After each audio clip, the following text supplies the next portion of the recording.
Ya, assalamualaikum warahmatullahi wabarakatuh. Selamat sore. Salam.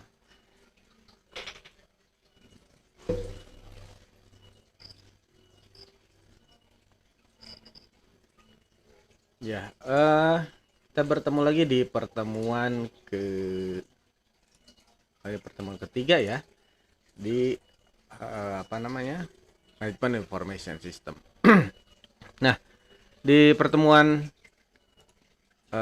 kali ini kita akan membahas ethical and social issues dalam information system. Jadi ini lebih ke apa namanya ke usernya lah gitu ya.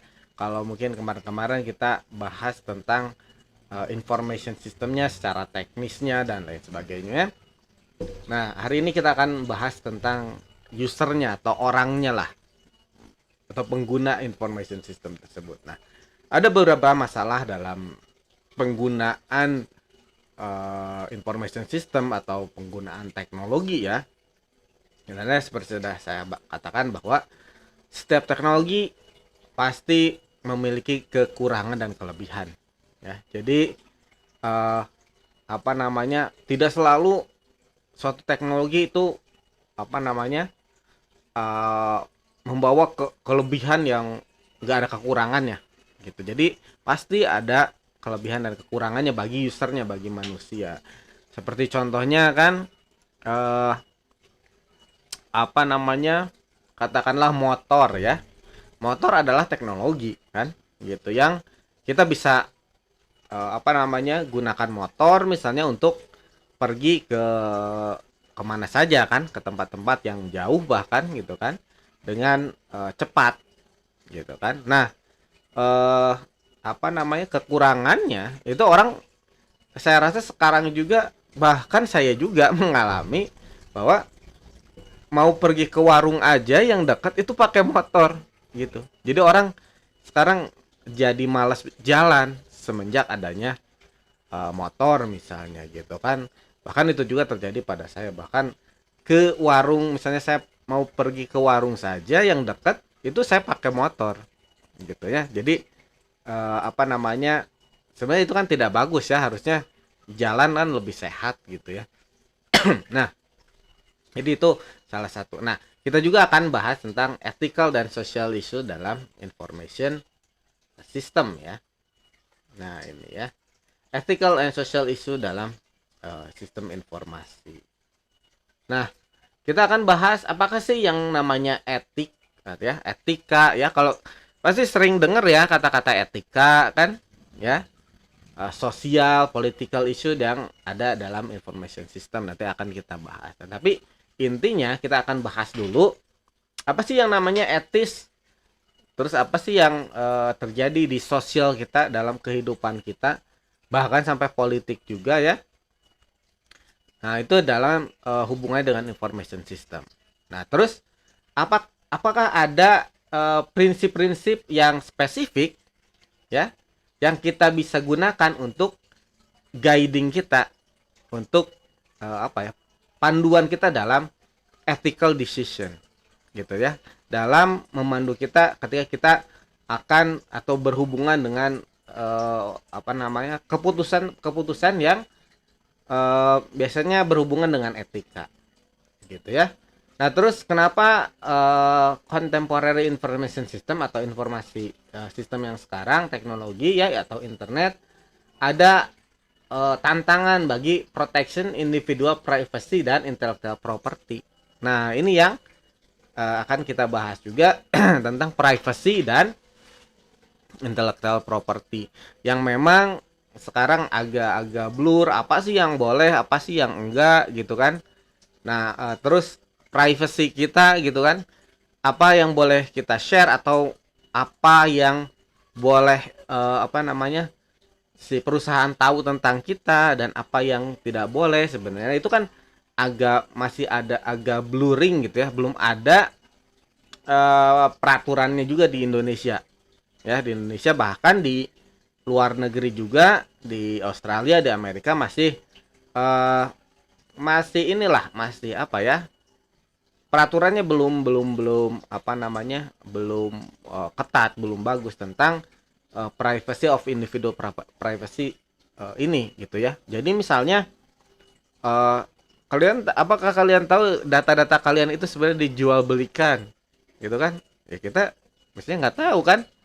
Padahal nah itu sebenarnya ada dijual, data-data kita itu, data-data pribadi gitu itu itu hal yang berharga bagi orang sebenarnya atau bagi perusahaan.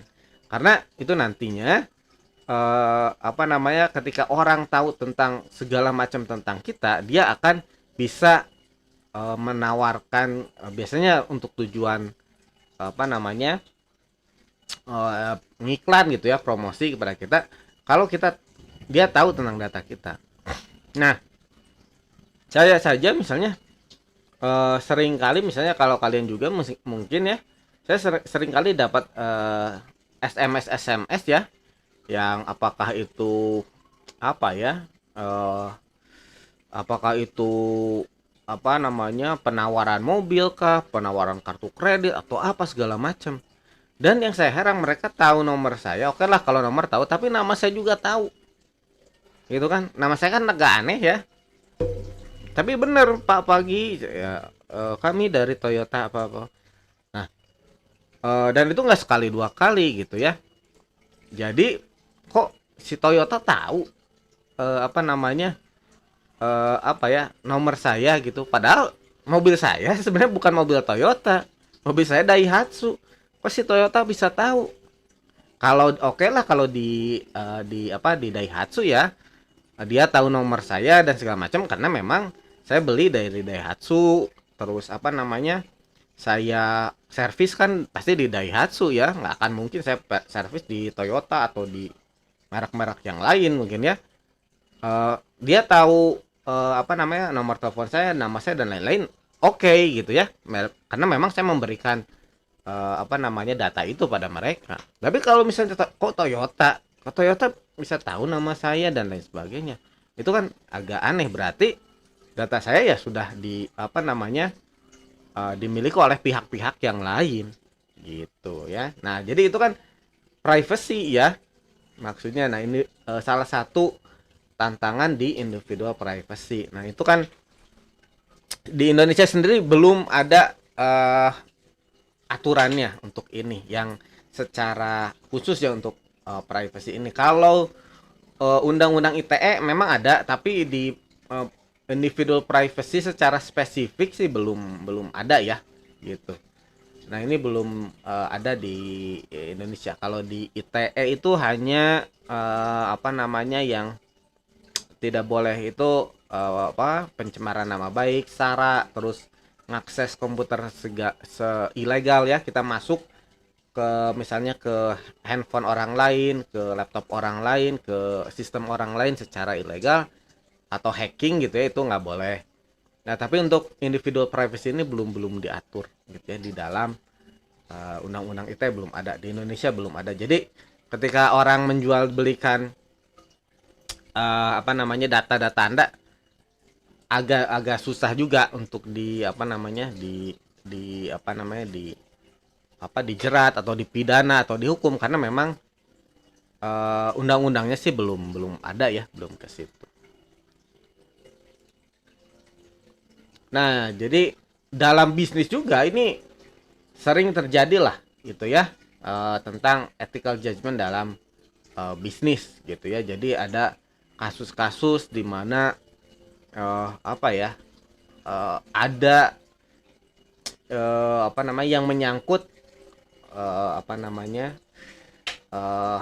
etika ya. Karena etika itu biasanya sih hanya nggak ada ininya ya, nggak ada, kalau bicara tentang etika nggak ada apa namanya, maksudnya tidak ada hukum yang tegas gitu ya. Kayak kalau hukum pidana, kalau misalnya Anda melanggar sesuatu, misalnya Anda melanggar hukum pidana, Anda bisa dipenjara gitu kan ya. Tapi kalau etika dia sifatnya etis atau tidak etis aja gitu. Jadi hanya misalnya apa ya, misalnya makan pakai tangan, itu masalah etis atau tinggal etis aja. Anda mau misalnya apa, mau pakai tangan gitu ya atau pakai sendok, ya terserah gitu. Walaupun misalnya di sebagian orang pakai tangan itu nggak bagus, misalnya kalau anda di Eropa atau di luar negeri makan kok pakai tangan gitu kan, kayak orang apa namanya, tidak punya sopan santun mungkin ya, atau ya tidak etis lah bagi mereka gitu ya. Tapi kalau di kita kan etis gitu ya, jadi ya masalah itu aja gitu, nggak ada apa namanya eh, melanggar hukum yang lebih besar gitu ya. Cuman pantas tidak pantas atau itu saja, sebatas itu saja gitu ya. Nah, jadi prinsip etika hanya right and wrong aja gitu ya. Jadi atau benar atau salah, pantas atau tidak pantas, sebatas itu saja gitu. Jadi jarang sekali yang apa ya, yang membuat itu jadi apa namanya, kalau kita melanggar etika jadi hukumannya besar gitu ya. Enggak sih, biasanya cuman ya pantas atau enggak, atau baik atau buruk aja gitu. Jadi itulah prinsip-prinsip etika. Nah, kita harus punya moral agent ya untuk make a choice gitu ya, dari perilaku kita. Jadi kita harus punya yang namanya moral kan gitu kan. Kita juga kan sebagai manusia pasti Anda juga punya moral gitu kan, punya apa namanya, sopan santun. Nah, seperti itu. Itu yang dibicarakan di etika. Nah, sebenarnya etika ini adalah cabang dari filsafat. Nah, ini kalau udah belajar mungkin kalian dengar kata filsafat agak ini ya. Wah, pasti pusing nih belajar filsafat. Bahkan saya dulu itu ya, apa namanya? Dulu pernah apa? Saya itu ngajar di SMP kan dulu itu ya. Terus eh, saya apa namanya? Jadi yang apa, ranking pertama yang ujian itu gitu ya, yang ranking pertama lah gitu ya. Nah, pertama, kedua, ketiga itu saya kasih buku gitu ya, atau kasih buku, kasih hadiah. Nah, salah satunya yang buku yang saya kasih itu adalah novel dari Justin Gardner, itu namanya Dunia Sophie. Itu tentang filsafat gitu ya. Nah, tapi ada apa, guru yang lain itu ya, eh apa namanya, waduh cina, apa, jangan belajar filsafat nanti bisa gila katanya, bisa nggak percaya Tuhan, nggak bisa jadi ateis dan lain sebagainya. Lah, saya kok eh ya, jadi orang-orang berpikir bahwa belajar filsafat itu apa ya, takut jadi ateis, takut jadi apa ya, nggak percaya Tuhan, takut jadi gila dan lain sebagainya. eh saya sih nggak berpikir begitu. Sebenarnya belajar filsafat kan, kalau itu membuat gila, membuat ateis dan lain-lain, itu kalau kalian melanjutkan apa namanya, kuliah di S2 atau S3, apalagi S3 itu lebih mendalami lagi filsafatnya gitu ya, filsafat ilmu dan lain sebagainya gitu ya. Berarti kalau dianggap filsafat itu menjadi orang menjadi gila atau menjadi ateis, wah itu berarti orang-orang yang punya gelar doktor atau punya yang kuliah S3 itu bisa jadi disebut orang gila juga gitu ya. Nah, tapi kan nggak seperti itu gitu ya. Itu hanya ketakutan orang ketika yang nggak paham dengan apa yang dipelajari. Nah, sebenarnya filsafat itu kan secara sederhana adalah berpikir secara mendalam. Udah gitu doang. Ketika Anda berpikir, ini kok matahari kok bisa terbit di barat, tenggelam di timur. Gitu aja Anda udah berfilsafat, sebenarnya udah mikirin. Yang orang lain mungkin ini biasa biasa aja kan, apa namanya, matahari terbit di barat, tenggelam di timur, udah biasa gitu, ngapain sih dipikirin. Nah, tapi kan ketika dipikirkan, oh kenapa bisa jadi gitu kan, itu kan jadi orang nyari ininya kan, kenapa sih diteliti misalnya, oh ternyata si bumi itu berputar apa namanya, mengelilingi matahari, makanya terjadilah seperti itu. Bahkan di tahun apa namanya, 1800-an atau 1000 berapa lah saya lupa ya, itu kan bahwa ada yang percaya bumi itu kan apa, datar kan. Ya kan? Ada masih mungkin sampai sekarang masih ada aliran yang atau orang-orang yang percaya bumi itu datar. Dengan teknologi sekarang loh gitu ya. Dengan teknologi satelit dan lain-lain kita bisa lihat. Kalau dulu sih ya mungkin ya. Karena kan belum ada teknologi, gimana kita lihat bumi kita secara utuh gitu ya kan, karena ada satelit dan lain-lain yang bisa memperlihatkan oh ternyata memang bentuknya bulat gitu ya. Nah kalau dulu ya memang belum ini kan orang masih apa namanya berpendapat bumi itu datar ya, karena memang ya kita nggak bisa apa namanya melihat lah eh, ininya gitu kan secara langsung. Kalau sekarang kan sudah bisa gitu. Nah itu kan jadi sebenarnya itu kan dasar dari ilmu adalah filsafat gitu ya. Nah itu, nah jadi yang salah satunya adalah filsafat etika. Walaupun banyak sekali cabang filsafat ya. Ada apa metafisika, ada yang berbicara tentang eksistensialisme. Ngapain sih kita hidup di dunia, itu tuh buat apa dan lain sebagainya. Itu di eksistensialisme gitu ya. Karena memang manusia itu artinya apa makhluk yang mencari makna. Kalau saya cuman pandangan-pandangan eksistensialisme ya memang kalau kita belajar apa ya, belajar filsafat memang belajar kadang-kadang ya bisa bisa bisa jadi gila gitu ya, bisa jadi. Cuman itu tadi kalau belajarnya nggak tepat, nggak ini kan atau berhenti belajarnya kita jadi bisa jadi kayak gitu gitu ya. Tapi sebenarnya enggak, itu filsafat itu mencerahkan. Seperti ngapain sih apa di eksistensialisme kita belajar apa mempertanyakan kenapa sih kita itu hidup misalnya kan gitu. Nanti kenapa dari pertanyaan-pertanyaan itu nanti kita akan berusaha menemukan tujuan hidup kita tuh mau ngapain gitu. Intinya sih ke situ gitu ya. Nah, satunya etik ya. Kita akan berbicara tentang etika. Nah, tentu saja dengan adanya information system ini kan ada hal-hal baru yang muncul. Ya kan? Katakanlah eh sekarang kita apa namanya dengan teknologi internet kan hampir bisa melakukan segala macam ya. Atau misalnya katakanlah tentang rights gitu ya, tentang hak.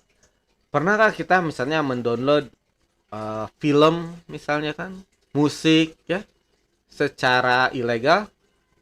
Saya rasa saya juga sering, apalagi nonton film, download musik. Apalagi dulu belum ada Spotify dan lain sebagainya. Ya harus download gitu ya. Ya apa ya? Itu kan blurring gitu ya. Ini tuh boleh atau enggak sih? Gitu kan? Kalau kalau kalau secara etika ya nggak boleh sebenarnya gitu kan. Tapi orang lain melakukan hal seperti itu juga gitu kan, dan lain sebagainya lah gitu ya. Nah itu kan jadi apa ya, jadi itu pertanyaan etis atau tidak etis gitu kan. Ini etis, ini baik atau buruk gitu. Misalnya kalau kita ngambil ini kan lagu orang lain gitu kan, ini film orang lain dan lain sebagainya. Nah itu kan harusnya memang harus diatur ya. Tapi memang agak susah di info apa di zaman internet seperti sekarang ini gitu kan. Kita membatasi sesuatu ya memang agak susah gitu kan. Konten-konten dan segala macam susah lah gitu ya. Mau memblokir suatu situs, menutup ini itu agak susah. Karena apa? Ya itu tadi sangat dinamis di information system ini. Nah, tapi sebelum masuk itu, kita mau bahas dulu agar kita lebih ngeh lah tentang si etika ini. Gitu. Kalau information system lah, saya rasa kalian sudah apa ya, mungkin udah punya gambaran. Apalagi kalian generasi yang apa dengan information system udah akrab lah gitu ya, dengan teknologi sudah akrab. Tapi saya rasa kalau dengan etika mungkin ini barang baru nih, apaan sih etika gitu ya. Nah, oke. Okay. Jadi di etika ini biasanya kalau saya belajar etika juga ya, ini biasanya suka akan lebih enak kalau dikasih kasus-kasus Ya jadi studi-studi kasus lah atau kasus-kasus. Hampir sama juga sih kalau di information system pakai studi kasus ya, gitu ya. Nah, oke, nah jadi saya akan kasih kasus dulu kepada kalian seperti ini. Contohnya, saya akan apa namanya bikin ini whiteboard ini ya. Nah ini ya, kayak mungkin udah kelihatan ya whiteboardnya ya. Nah di sini misalnya ini ya, contoh kasusnya gini. Saya apa namanya whiteboardnya udah kelihatan mungkin ya? Belum? Oke, sip ya. Nah, sip ya. Misalnya ini kapal Titanic. Aduh, saya gimana ya? Saya nggak bisa jago menggambar. Ginilah ya. Katakanlah ini kapal Titanic ya. Kapal Titanic nih. Nah, saya tidak bisa gambar bagus-bagus lah. Nah, katakanlah ini adalah kapal Titanic yang tenggelam itu ya. Nah, yang tenggelam itu lah. Katakanlah ini kan ini nabrak gunung es itu ya, si Titanic ini kan dia nabrak gunung es dan akhirnya dia akan tenggelam. Nah, di sini katakanlah ini ada perahu-perahu kecil gitu kan, pada apa namanya kan ada apa skoci gitu ya, perahu-perahu kecil untuk para orang-orang itu apa naik perahu kecil untuk menyelamatkan diri kan gitu ya. Nah, oke, pertanyaannya di perahu ini hanya muat satu perahu ini ya. Satu skoci ini hanya muat 2 orang. Nah, jadi satu skoci hanya mampu menampung 2 orang. Oke. Nah, bayangkan kalau Anda apa namanya? Ya laki-laki, Anda punya istri dan anak. Kalau Anda perempuan, Anda punya suami dan punya anak. Ya, gitu. Nah, skoci ini hanya muat untuk 2 orang. Kalau diisi 3 orang, nah ini akan kelebihan berat dan tenggelam. Ya, tenggelam lah. Oke, gitu ya. Jadi kalau diisi 3 orang akan tenggelam. Pertanyaannya, siapakah yang akan Anda selamatkan? Nah, Anda harus memilih menyelamatkan istri pasangan Anda atau menyelamatkan anak Anda. Silahkan. Istri, anak. Oke. Oke. Jadi yang milih anak, ada yang milih anak ya. Selamatkan anak. Ada yang pilih pasangannya kan, istri atau suaminya kan, gitu. Nah, menurut kalian menyelamatkan anak atau menyelamatkan, lebih baik mana, menyelamatkan anak atau menyelamatkan pasangan Anda? Lebih baik mana menurut kalian? Menyelamatkan pasangan atau anak? Investasi anak. Nah, kenapa nggak pasangan? Lebih pasangan, kenapa nih pilih pasangan nggak anak? Nah, ninggalin kita. Oke. Kalau anak apa namanya, kalau milih pasangan, anak kan bisa punya lagi mungkin ya, ada yang gitu mungkin ya. Nah, dua-duanya tergantung apa namanya, secara etika tergantung ya gimana kita tinggal, tergantung budaya, tergantung culture. Ada yang apa namanya menyelamatkan anak itu baik, ada yang menyelamatkan anak itu tidak baik. Gitu, tergantung. Kalau orang-orang kita di timur ya, kita orang-orang timur itu pasti lebih banyak memilih untuk menyelamatkan anak gitu daripada pasangan. Tapi kalau orang-orang di barat itu lebih memilih menyelamatkan pasangannya. Gitu ya, tadi sama si apa namanya eh apa namanya alasannya ya sama gitu kan. Kalau apa namanya anak bisa adopsi, bisa apa, tapi di barat kalau anak itu kan 17 tahun dia udah mandiri kan, udah biasanya udah besar, pasti udah mandiri, udah nggak pengen sama orang tuanya. Tapi kan pasangan seumur hidup gitu ya. Tapi kalau di timur di kita itu anak itu lebih apa ya, ikatannya lebih dekat dari pasangan gitu. Nah jadi nggak ada yang ini lebih baik dan yang itu lebih buruk, itu nggak ada. Jadi tergantung culture juga gitu ya. Nah oke, kita masuk lagi ke apa namanya ke kasus yang kedua ya, nih sekarang kita akan yang kasus yang ini kita akan bicara tentang salah satu cabang dari filsafat, yaitu ini namanya susah banget, utilitarianisme ya, ini atau utilitarianisme. Ini sangat susah namanya disebutkan. Oke. Nah, saya akan putarkan juga sama videonya nih ya. Should Batman kill the Joker? If you were to ask the Dark Knight himself with his hard and fast no killing rule, he'd say absolutely not. Actually, in fact, he would say absolutely not. When you think about it, dude is pretty Kantian in his ethics. Regardless of what Joker does, there. Nah, kita pause di sini. Ini ada satu kasus katanya ya. Regardless of what Joker does, there are some line that good people do not cross, and for Batman, killing definitely fall on the wrong side of that line.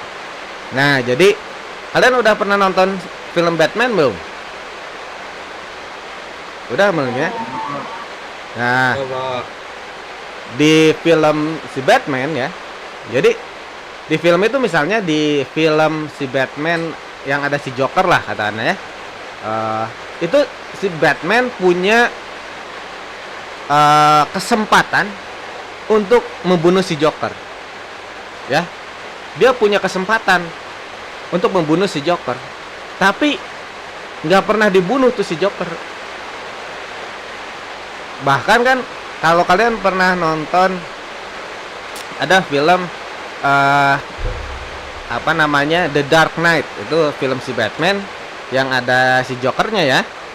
Itu si Jokernya udah di apa namanya udah susah payah ditemukan, ditangkap oleh si Batman dan dipenjara gitu kan. Tapi tahu si Batman sebenarnya tahu si Joker, karena si Joker itu apa namanya cerdik gitu ya, dia mau dipenjara dimanapun kalau dipenjara dia pasti kabur lagi gitu kan. Dia kabur lagi, meneror lagi, membunuh lagi, terus aja kayak gitu. Ditangkap lagi sama si Batman, masukin lagi ke penjara, kabur lagi, ngebunuh lagi, dan lain sebagainya ya kan. Nah, kenapa sih si Batman nggak mau udah aja bunuh aja si Jokernya, udah selesai kan, nggak akan lagi capek-capek lagi nangkep lagi, terus dia kabur lagi, ngebunuh orang lagi ya kan. Harusnya seperti itu kan kalau kita ya. Nah, kenapa sih si Batman nggak mau seperti itu? There are some lines that good people do not cross, and for Batman, killing definitely falls on the wrong side of that line. But let's be real here. Joker is never gonna stop killing. Sure, Batman will have him thrown back in Arkham, but we all know that he's gonna get out. He always gets out, and once he's free, he will kill again, and maim, and terrorize. And when he does, won't a little bit of that be Batman's fault? Batman has been in a position to kill the Joker hundreds of times. He has had the power to save anyone from ever being a victim of the Joker again. If you have the ability to stop a killer and you don't, are you morally pure because you didn't kill? Or are you morally dirty because you refused to do what needs to be done? Nah, itu pertanyaannya jadi gini kan.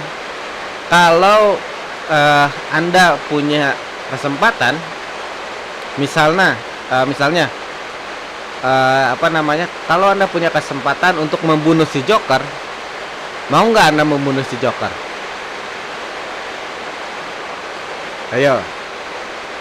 Kalau membunuh si Joker kan berarti kalau dia mati, artinya Anda menyelamatkan banyak orang yang kalau dia bebas, kalau dia hidup, akan jadi korban di teror, di bom, di apa gitu kan. Nah, kalau Anda punya kesempatan untuk membunuh si Joker, mau nggak Anda membunuh si Joker? Coba. Ayo. Silahkan. Mau nggak Anda membunuh si Joker?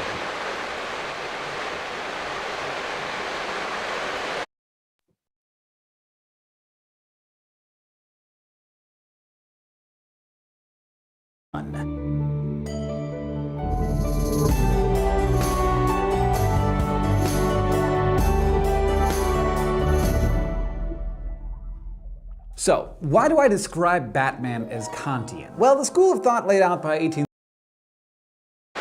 Nah, jadi ini kalau si Batman, nah ini masuknya dia itu masuk atau dia ikut dengan pendapatnya Immanuel Kant. Ini Immanuel Kant ini salah satu filosof ya tentang moral, yang artinya ketika kita melakukan sesuatu yang buruk, ya yang buruk ya tetap buruk gitu ya, walaupun itu untuk kebaikan. Membunuh itu misalnya buruk kan, walaupun kita membunuh orang jahat gitu. Menurut Immanuel Kant, kalau kita ngebunuh si Joker, walaupun itu kita ngebunuh orang jahat, tapi tetap aja kita jadi orang jahat gitu kan, karena perbuatan kita membunuh. Nah, itulah yang si Batman gak mau gitu ya. Kalau dia membunuh si Joker, ya terus apa bedanya dengan si Joker? Sama-sama pembunuh. Si Joker pembunuh, si Batman juga pembunuh gitu ya. Nah, itu Immanuel Kant berpendapat seperti itu. Nah, tapi di prinsip yang lain, di prinsip utilitarianisme, dia berpendapat bahwa yang penting baik dan buruk itu, kalau di prinsip utilitarianisme, baik dan buruk yang penting efeknya besar bagi semua orang gitu ya. Jadi misalnya kalau membunuh si Joker itu membawa ketentraman, ketertiban, menyelamatkan banyak orang, itu benar gitu, walaupun bisa jadi itu salah gitu ya. Nah, jadi dalam pandangan utilitarianisme, dia tidak mempermasalahkan caranya, mau membunuh, mau mengapa segala macam, tapi kalau hasilnya itu baik bagi banyak orang, itu disebut baik. Misalnya contoh lagi, kalau misalnya ada misalnya ada pedagang-pedagang yang di pinggir jalan ya. Ada pedagang yang di pinggir jalan. Nah, terus itu kan jadi menghalangi jalan ya kan? Menghalangi orang yang yang melintas gitu kan. Orang-orang pedagang-pedagang di pinggir jalan itu. Nah, kita diusir mereka, gitu kan, orang-orang yang berjualan itu diusir, akhirnya mereka tidak bisa berjualan kan, gitu. Nah, bagi utilitarianisme itu bagus karena kebanyakan orang yang lewat jalan itu akan menjadi lebih lancar, nggak jadi macet, gitu ya. Bagi utilitarianisme itu bagus. Tapi bagi Immanuel Kant secara moral kita menyuruh orang-orang yang katakanlah berpenghasilan rendah, nggak punya penghasilan tetap dan lain-lain untuk tidak jualan agar ini gitu ya. Century German philosopher Immanuel Kant, now known as Kantianism, is pretty straightforward. More precisely, it's absolute. Kantianism is all about sticking to the moral rule book. There are never any exceptions or any excuses for violating moral rules. And our man Batman tries his hardest to stick to his code, no matter what. But there are other ways of looking at ethics, like instead of focusing on the intent behind our behavior, what if we paid more attention to the consequences? One moral theory that does this is utilitarianism. It focuses on the results or consequences of our actions and treats intentions as irrelevant. Good consequences equal good actions in this view. So what's a good consequence? Modern utilitarianism was founded in the 18th century by British philosophers Jeremy Bentham and John Stuart Mill, but the theory has philosophical... There are different answers we could give, like maybe we're seeking affirmation. That was to ground it in something that's really intuitive and egoistic in that other alternative, more to see utility protesters. What should Jim... Nah, ini ada contoh lagi, gitu ya. Ini ada sekelompok militer yang akan mengeksekusi si penduduk lokal ini, ya. Ini ada kelompok militer yang akan mengeksekusi orang-orang ini ya. Nah, ini orangnya misalnya ini si Jim ya. Misalnya ini Anda. Nah, kata si orang ini, si komandannya, kalau kamu bunuh satu orang ini ya, satu orang suku ini, maka yang lainnya nggak akan dibunuh, tapi harus kamu yang bunuhnya, gitu. Jadi Anda misalnya diberi kesempatan untuk menyelamatkan mereka, tapi Anda harus membunuh salah satu dari mereka, katanya, gitu. Nah, jadi Anda harus membunuh salah satu agar menyelamatkan banyak orang. Pertanyaannya, mau nggak Anda melakukan itu? Membunuh satu orang untuk menyelamatkan yang lain? Tidak. Kalau enggak Anda bunuh satu orang tersebut, semuanya akan mati. Mending semua mati, Pak. Mending semua mati. Betul, Pak. Oke, biarin aja lah gitu ya. Pak. Hah? Gimana? Gimana? Ada yang lain? Muncul peperangan ke depannya, Pak. Muncul Kebencian. peperangan. Oke. Gimana? Yang lain gimana? Mau nggak Anda menyelamatkan banyak orang ini dengan mengorbankan satu orang? Tapi Anda yang harus membunuhnya itu Anda, kata si ini kan, gitu ya. Mau nggak? Ini kayak di ini ya, kayak Squid Game gitu ya. Nah, ini memang seperti ini pertanyaannya, apakah gimana, mau nggak berkorban membunuh orang tapi untuk menyelamatkan banyak orang misalnya, kayak gitu. Pertanyaannya, mau nggak Anda gitu kan? Kalau Anda yang harus melakukan itu kan pertanyaannya. Memang sih kalau ini adalah contoh-contoh ekstrim dari pilihan-pilihan etika gitu ya. Kalau ya kalau saya sih ya saya nggak apa-apa untuk menyelamatkan banyak orang, saya harus membunuh satu orang. Itu mungkin pilihan yang ini gitu ya, misalnya gitu. Apa saja, itu kan pilihan-pilihan. Nah, kalau ini sih mungkin pilihan ekstrim ya ya mungkin nggak akan kita temui, tapi setiap hari kita sebenarnya juga punya kita harus ada ini namanya soalnya ethical dilema, dilema etikal gitu. Kalau saya misalnya kan kayak ini, kalau saya bunuh satu orang berarti saya pembunuh, tapi saya menyelamatkan banyak orang. Itu kan dilema kan? Apakah saya mau jadi pembunuh atau misalnya saya biarin semuanya mati? Berarti saya dosa juga sebenarnya ngebiarin semua orang mati. Padahal saya bisa bisa menyelamatkan mereka. Nah, itu kan dilema kan? Nah, di kehidupan juga sebenarnya kita pasti ketemu sama dilema-dilema seperti ini. Walaupun dilemanya nggak se-ekstrim ini, gitu kan? Dilemanya nggak dilema yang berkaitan dengan nyawa, gitu kan? Mungkin kita kalau sehari-hari dilema, aduh saya cuman punya uang 50.000. Kalau saya beli pizza habis semua, gitu kan? Tapi saya lagi pengen pizza atau apa, kan itu dilema kan, sama juga sih gitu ya, hampir sama lah walaupun tidak ekstrim. Nah, ini contoh-contoh ekstrim. Nah, tapi memang di kehidupan sehari-hari kita pasti ada dilema-dilema seperti itu gitu ya. Jadi ini contoh-contoh yang suka dipakai dalam ethical dilema dalam pembelajaran tentang tentang filsafat ya, tentang filsafat etika. Nah, kayak kita masuk lagi ke PowerPoint-nya ya. Nah, jadi seperti sudah kita bahas tadi, apa yang etis ya dalam sosial, dalam politikal juga gitu kan.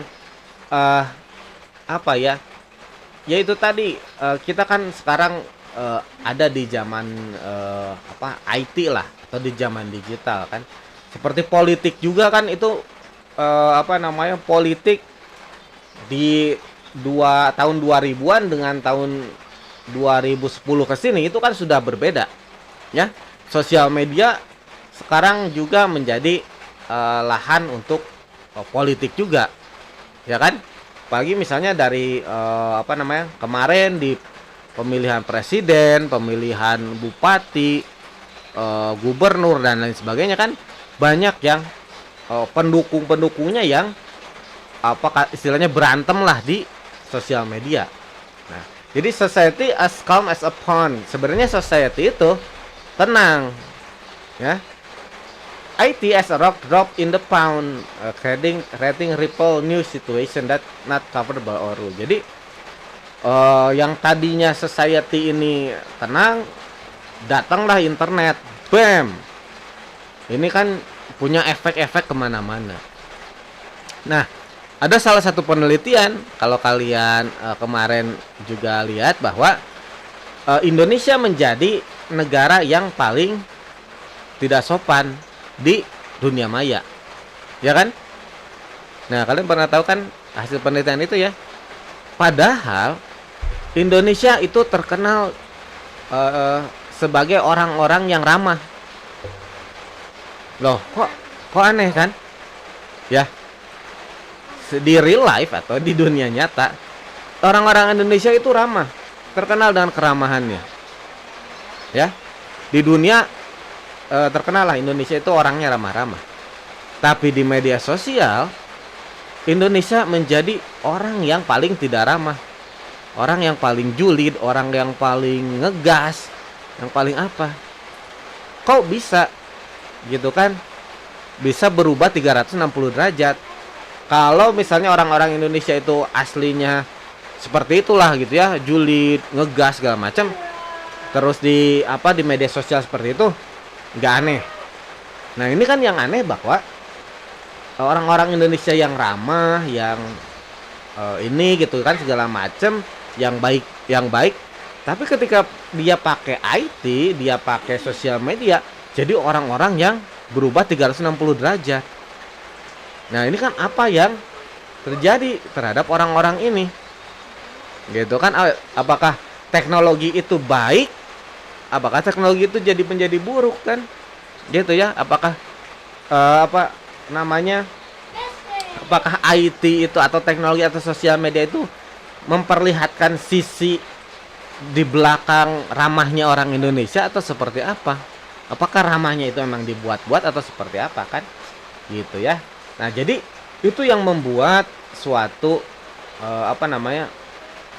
perubahan dalam sosial gitu. Jadi saya tidak pernah membayangkan bahwa kok bisa, saya bertanya-tanya, orang Indonesia itu kok jadi, yaitu tadi dalam penelitian dari Microsoft atau dari Google ya saya lupa, yang Indonesia itu menjadi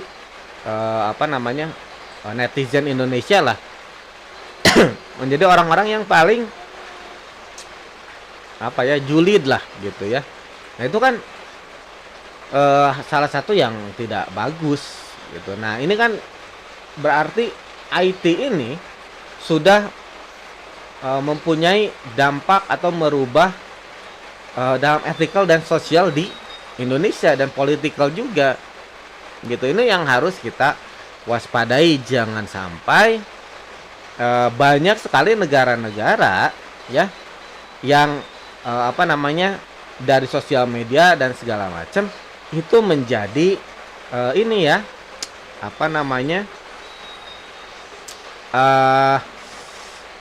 hancur oleh sosial media dengan hoax dan lain sebagainya, karena memang agak susah juga di sosial media nangkal hoax dan lain sebagainya gitu ya.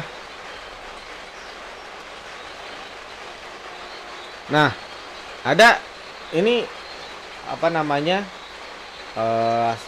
gambar ya yang menunjukkan, nah ini IT ya, di tengah-tengahnya ada IT.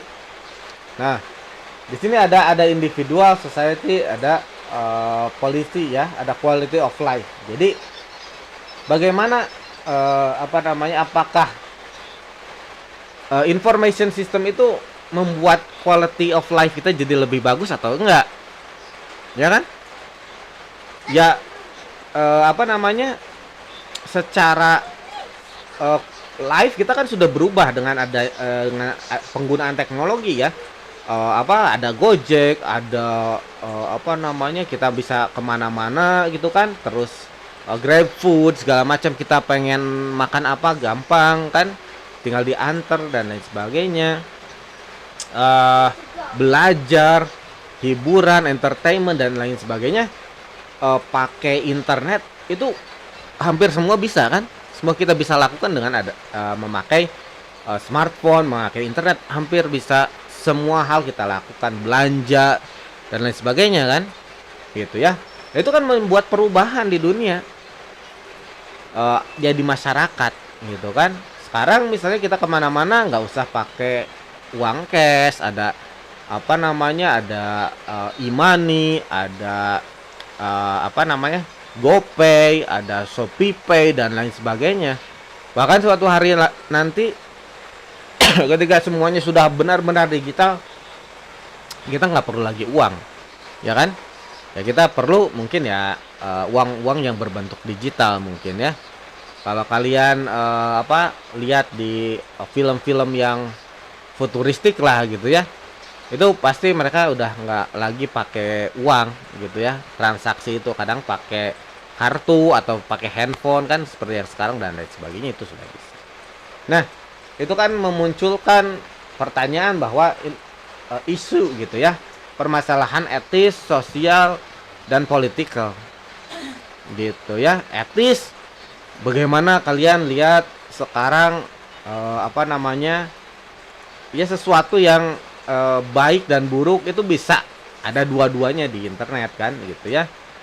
Tinggal orang gimana menggunakannya, apakah untuk kebaikan dan untuk keburukan juga bisa gitu kan.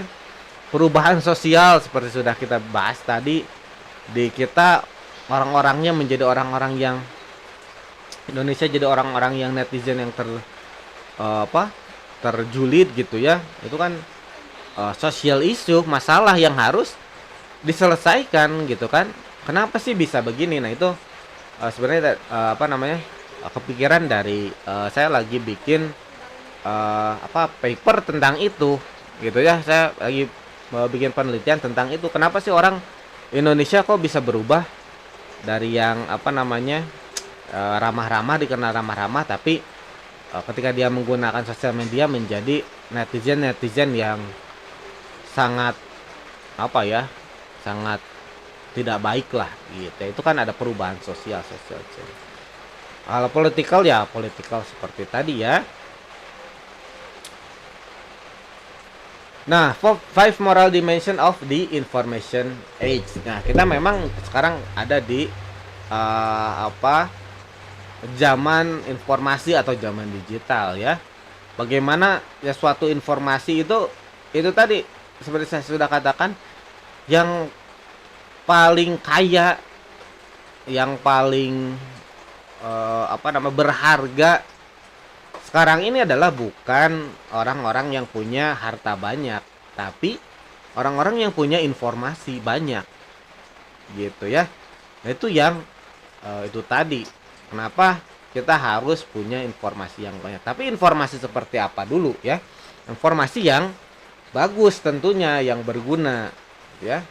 Nah, terus ada property right dan obligation. Property right ya kita kan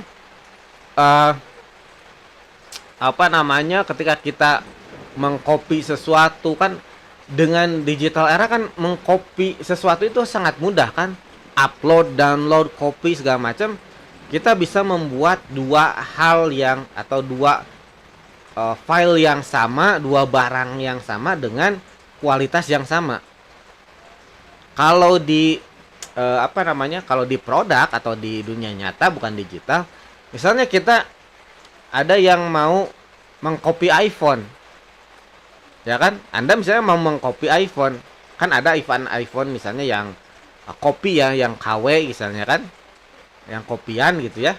Itu kan tidak akan bisa sebagus atau sesempurna yang asli gitu kan. Kalau di copy misalnya yang KW dan segala macam, itu kan susah kan, gitu ya. Kita atau produk-produk di copy gitu ya, atau dipalsukan, itu untuk menyamai yang asli nggak bisa, atau sangat sulit, gitu kan. Apakah itu dari bahannya dan lain sebagainya. Tapi di digital itu nggak berlaku. Kalian misalnya kalau filmnya katakanlah kalau film kualitasnya Blu-ray misalnya ya, kalian copy, misalnya copy paste, itu tetap aja kualitasnya Blu-ray, nggak akan kualitasnya jadi turun jadi kualitas DVD misalnya ya, atau apa, enggak, tapi sama gitu ya. Itulah digital gitu ya. Nah, property rights dan obligation, jadi ya seperti ini gitu ya. Property rights, jadi apa yang kita punyai ya, karena memang sedasarnya sih kalau di internet itu adalah ruang publik ya. Nah, ini yang harus kalian ketahui.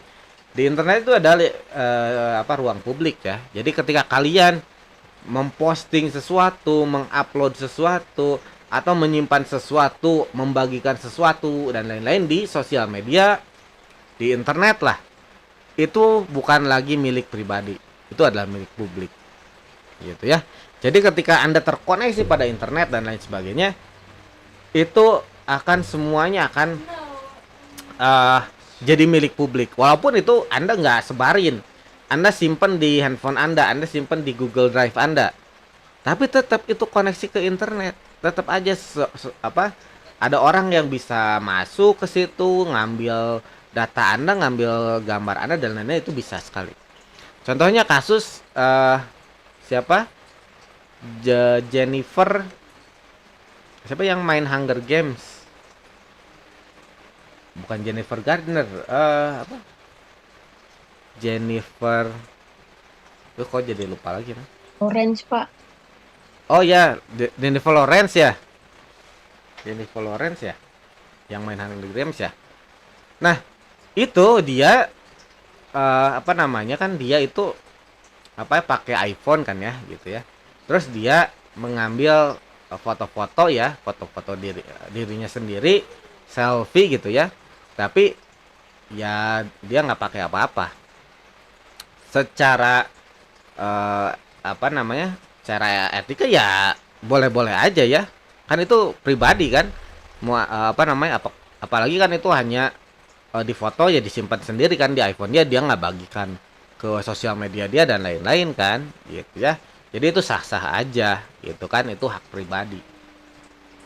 Nah, pertanyaannya, kok bisa si gambarnya yang di handphonenya itu tersebar akhirnya di internet? Ya karena ya si handphonenya kok terkoneksi ke internet. Kalau Apple kan ada iCloud kan. Jadi setiap Anda nyimpan foto atau apa kan itu kan nanti di backup langsung masuk ke si iCloud-nya kan, di cloud. Nah, si orang ini ada hacker atau ada yang bisa menembus atau membuka iCloud si Jennifer Lawrence kan. Ya akhirnya dia bisa ngambil foto-fotonya. Gitu ya. Jadi nah itu tadi ketika kita walaupun kita kita nggak posting gitu kan, nggak kita sebarin, tetap aja ketika kita terkoneksi pada internet, berarti kita masuk ke ruang publik. Nah itu yang harus kita mindset kita harus itu. Jadi ketika kita terkoneksi pada internet, itu harus kita siap-siap menerima bahwa kita masuk ke ruang publik, bahwa kita siap-siap bisa aja misalnya orang lain masuk ke handphone kita, masuk ke laptop kita, itu bisa dan itu bisa saja gitu ya. Nah itu makanya ya kita harus tahu dasar itu ya. Nah, accountability and control system quality dan quality of life maksudnya adalah kita seperti di dunia nyata saja, kita kan tidak ada security atau keamanan yang menjamin aman 100% kan. Anda di rumah saja misalnya ya, Anda udah di rumah pada pasang pagar, kunci, ditambah gembok dan lain sebagainya. Apakah itu menjamin bahwa tidak akan ada pencuri yang masuk ke rumah Anda? Nggak juga kan? Bisa aja kan udah digembok, udah di apa gitu kan. Tetap aja Anda misalnya ada pencuri misalnya yang masuk ke rumah Anda, bisa aja kan. Nah, jadi nggak akan aman, bisa aman 100% gitu ya. Nah, itu juga apalagi ini di dunia nyata, apalagi ini berbicara kita tentang sistem, berbicara tentang internet, nggak ada yang 100% aman gitu. Yang paling bisa ya kita hampir sama dengan di dunia nyata. Kita nggak bisa sih aman 100%, tapi kita kan bisa membuat sistem keamanan lah gitu kan. Ketika si pencurinya bisa ngebuka pintu tapi ada kunci yang kedua ada dan lain-lain. Kita hanya bisa memperketat keamanan aja. Kalau apakah itu bisa berhasil 100% ya nggak akan bisa juga gitu, aman 100%. Saya rasa tidak bisa seperti itu ya. Nah, key teknologi trend sekarang raise ethical issue gitu ya. Nah, ini tidak akan saya bahas semua, tapi saya akan lebih ke inti-intinya saja ya. Nah, memang masalah-masalah etika ini kan agak-agak blurry gitu ya. Blurry itu agak blur, agak nggak pasti gitu kan. Misalnya ketika ketika orang membuat suatu konten, misalnya katakanlah misalnya di Trans 7 kayak top 7 gitu, apa sih yang per 7 ini gitu kan, suka ada ya. Nah itu kan dia ngambil bahan-bahannya dari YouTube ya kan. Ya misalnya apa sih 7 tempat terangker, apa sih namanya, On the spot, Pak. oh on the spot ya. Saya lupa lagi, saya udah agak jarang nonton TV jadi lupa lagi. Nah misalnya on the spot, dia kan mengambil si klip-klip itu kan, misalnya 7 tempat terangker di dunia. Dia kan mengambil bahan-bahannya dari YouTube dan seringkali dia cantumin bahwa sumbernya dari YouTube gitu kan. Itu kan sebenarnya salah, sumbernya bukan dari YouTube. Emang yang punya videonya si YouTube, yang produksi videonya si YouTube bukan kan, tapi usernya kan gitu ya. Misalnya saya saya membuat video terus saya upload ke YouTube. Itu bukan jadi si YouTube yang punya videonya, tapi kan itu video saya. Si YouTube itu hanya tempat tempat kita mengupload si videonya. Nah, makanya ketika misalnya si si on the spot itu bikin kompilasi atau itu ngambil misalnya video saya, itu sebenarnya kan source-nya bukan YouTube, tapi harusnya source-nya yang punya video tersebut gitu kan. Nah, itu kan sebenarnya kalau legalnya gitu kan, kita mau pakai bahan orang lain ya kita harus izin kan gitu kan. Saya misalnya mau pakai yang punya Anda, saya kan harus izin ke Anda kan, boleh nggak ini saya pakai gitu kan ya.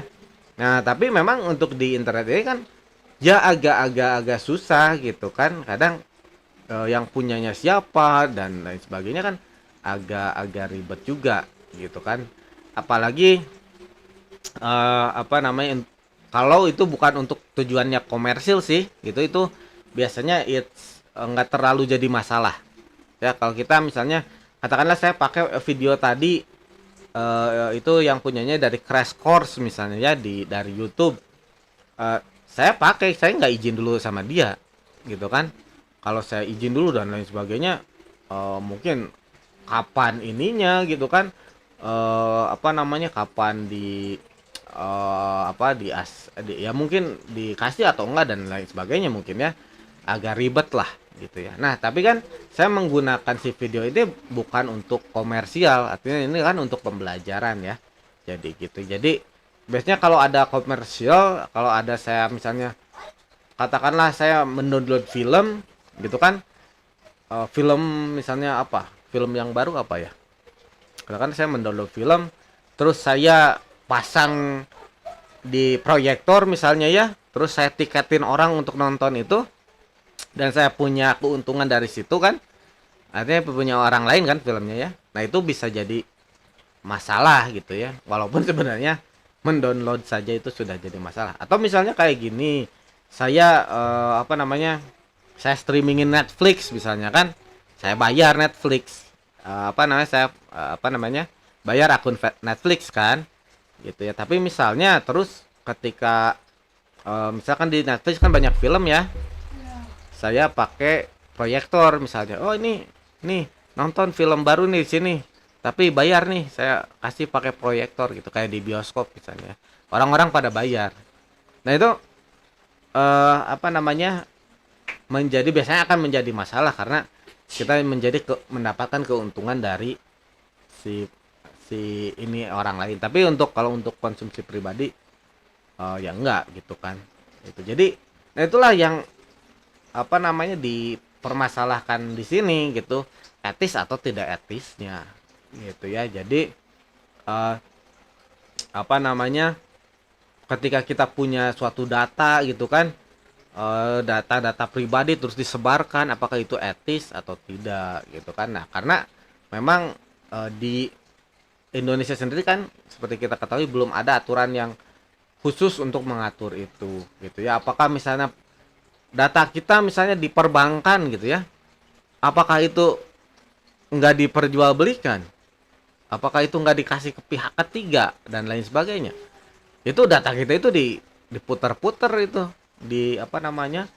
dikasih ke dari perusahaan satu ke perusahaan yang lainnya, ke perusahaan yang lainnya gitu ya. Dan bukan hanya di Indonesia, di negara-negara luar pun begitu gitu ya. Nah, itu kan salah satu yang harus dipertanyakan, etika dalam sistem informasi, apakah etis atau tidak, baik atau buruk. Nah, itu yang dipermasalahkan di sini gitu kan. Networking advance internet. Nah, ini kan jadi atau misalnya kayak e-books misalnya kan ya. Kalau buku kita beli buku itu kan kita harus bayar, terus kan nanti royaltinya dapat ke si penulisnya misalnya kan. Kalau sekarang kan dengan adanya apa format digital, format PDF, tinggal di copy paste dan udah gitu kan. Apa namanya, walaupun misalnya oke yang eh, ini harus apa namanya harus bayar satu kali misalnya kan. Misalnya saya bayar untuk dapat PDF-nya. Ketika saya misalnya orang lain mengcopy dari saya itu kan nggak apa namanya nggak usah bayar misalnya kan atau segala macam, jadi banyak yang ini gitu yang punya. Nah itu apa namanya ya ethical dan bahkan kan di kita saja ya, ini maaf ya di Indonesia saja apa Windows-nya itu di negara-negara Indonesia atau negara-negara berkembang itu 90% adalah Windows yang bajakan kan gitu ya. Karena apa namanya ya itu tadi kan, itu kan sebenarnya ada yang buatnya kan gitu ya, dan harusnya kita beli tapi banyaknya sih bajakan. Karena itu kan jadi pertanyaan etis atau tidak etis juga gitu ya, ini dalam atau apa namanya ya software dan lain-lain gitu kan. Nah itu yang memang pertanyaan-pertanyaan etis dalam information system ya gitu. Jadi memang agak-agak susah gitu kan, dan memang harus ada apa namanya teknologi terobosan-terobosan baru seperti Spotify lah gitu kan. Artinya ketika misalnya Spotify oke lah nih kalian nggak usah lagi download apa namanya download MP3 ya kan, yang dari apa MP3 dari yang ilegal, kalian bisa langsung streaming dengerin semua lagu yang kalian sukai di Spotify. Kalau tapi misalnya apa namanya kalau kalian mau gratis ada iklannya gitu kan. Kalau mau apa nggak ada iklannya ya harus bayar gitu kan. Nah itu mungkin yang lebih apa namanya jadi lebih fair, lebih bisnis orientednya juga bagus ya, mungkin hal-hal seperti itu. Atau kayak Netflix lah gitu kan, sama juga. Udah deh daripada streaming ke website yang nggak jelas, udah aja nih kalian langganan di Netflix aja gitu kan. Kalian tinggal bayar per bulan berapa, bisa misalnya berapa sih, $10 atau berapa ya, apalagi lah saya. Nah itu bisa dipakai misalnya di share satu akun jadi 4 orang kalau nggak salah. Katakanlah kalau 100.000 bisa Anda pakai sekeluarga, misalnya jatuhnya jadi seorang 25.000, itu kan lebih murah gitu kan. Terus filmnya banyak dan lain-lain. Itu kan salah satu alternatif gitu untuk menghindari pembajakan dan lain sebagainya gitu kan. Jadi Netflix dapat uangnya juga dia bisa kasih juga. Itu kan kalau yang bukan bikinan dia kan harus sewa kan itu ya. Kalau apa namanya bukan produksi film dia, itu dia berarti kan sewa dari si publishernya gitu kan, yang pembuatnya. Artinya dia apa mengeluarkan uang untuk sewa film tersebut gitu. Jadi si apa namanya si bisnisnya jadi jalan lagi semua gitu. Jadi orang yang bikin film juga tetap dapat pemasukan dari misalnya dari Netflix gitu ya. Apalagi dengan pandemi sekarang kan orang apa namanya dibatasi juga nonton ke bioskop dan lain sebagainya. Sekarang kalau efeknya, kalau misalnya orang katakanlah si publisher atau pembuat film itu, saya udah bikin film biayanya gede ya kan. Sekarang dengan pandemi COVID-19 saya nggak bisa puter film saya di bioskop, yang artinya kalau nggak diputar di bioskop saya nggak punya pendapatan gitu kan. Artinya kalau nggak punya pendapatan nanti ini gimana balikin modalnya. Itu kan salah satunya apa namanya dengan masukin ke Netflix, masukin ke Disney dan lain sebagainya agar dapat uang kan gitu untuk ini produksi apa menutup kos produksi. Bahayanya kalau misalnya apa namanya ya dari platform streaming yang ilegal kan dia nggak punya duit kan, nggak punya masukan. Artinya dia jangan nantinya jadi males bikin film. Nah, artinya kita sebagai misalnya orang-orang yang suka nonton film, artinya nggak akan ada lagi film-film baru gitu, karena si produsen-produsen filmnya ya berhenti bikin film karena mereka merugi gitu ya. Nah, jadi secara etis, secara bisnis nanti itu akan berhubungan gitu ya. Memang kita nggak bisa mencegah lah gitu ya, mau orang-orang untuk jangan streaming di website ilegal atau jangan download ini, jangan, susah gitu ya, akan susah kalau seperti itu. Tapi ketika ada bisnis model yang baru, yang lebih nyaman, yang lebih orang-orang pasti akan lebih memilih itu. Seperti Spotify lah, daripada saya download lagu belum nyari kesana kesini dan lain sebagainya, mendingan saya pakai aplikasi Spotify misalnya kan, tinggal ketik lagu apa, udah nyala. Kalau misalnya nggak mau pakai iklan, ya udah saya bayar gitu kan, langganan. Itu kan menurut saya salah satu bisnis model yang bagus lah gitu kan, untuk si pelaku pembuat lagunya dapat untung juga, Spotify dapat, kita juga dapat kemudahan misalnya untuk mendengarkan lagu gitu. Nah, itu mungkin inti dari pertemuan kali ini tentang ethical ya, tentang etika dan permasalahan sosial dalam information system